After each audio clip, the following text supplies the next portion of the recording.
Something I've learned about productivity this year is that being productive doesn't mean getting everything done or getting everything done perfectly.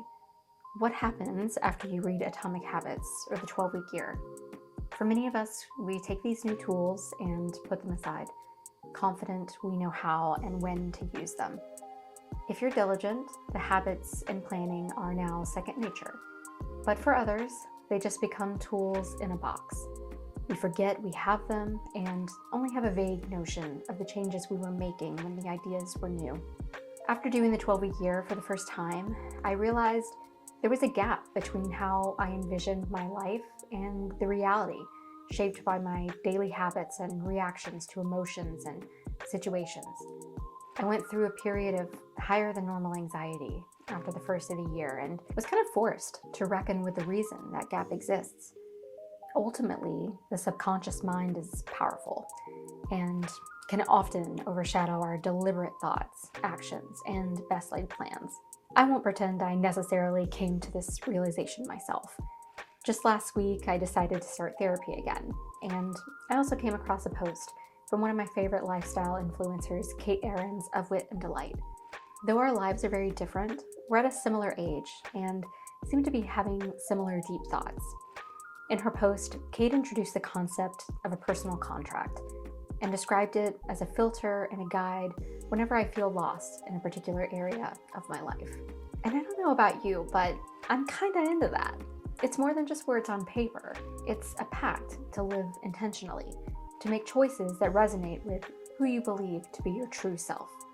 From embracing your worthiness to managing your finances, whatever is important to you will fit the bill. There are no hard and fast rules as to how to lay this out. The stakes involved in this process are personal. It's a reflection of your commitment to growth and well-being. I decided to have sections for each of the main areas of life I might want a guide for, which meant I had to do some deep thinking on how I want to live my life right now and in the future. No pressure, right?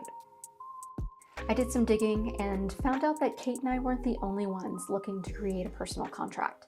One of the techniques that I've learned to do is that I set up a daily contract with myself, and that contract is linked into my values.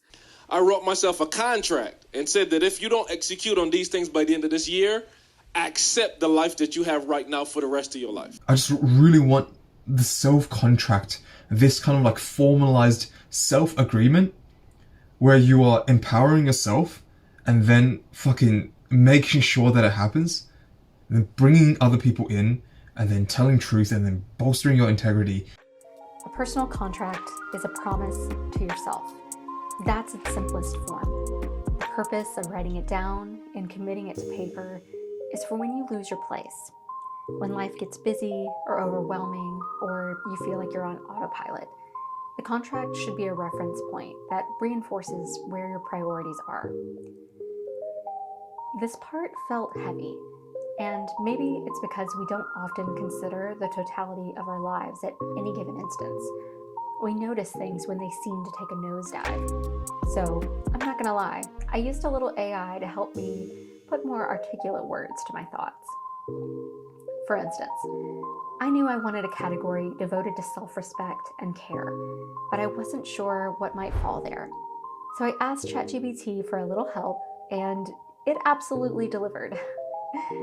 It's not going to create the perfect personal contract for you, but just by typing in some thoughts about what you hope to achieve and what your motivations are, it might offer you some clarity about what to include. I'm certainly not mad at it.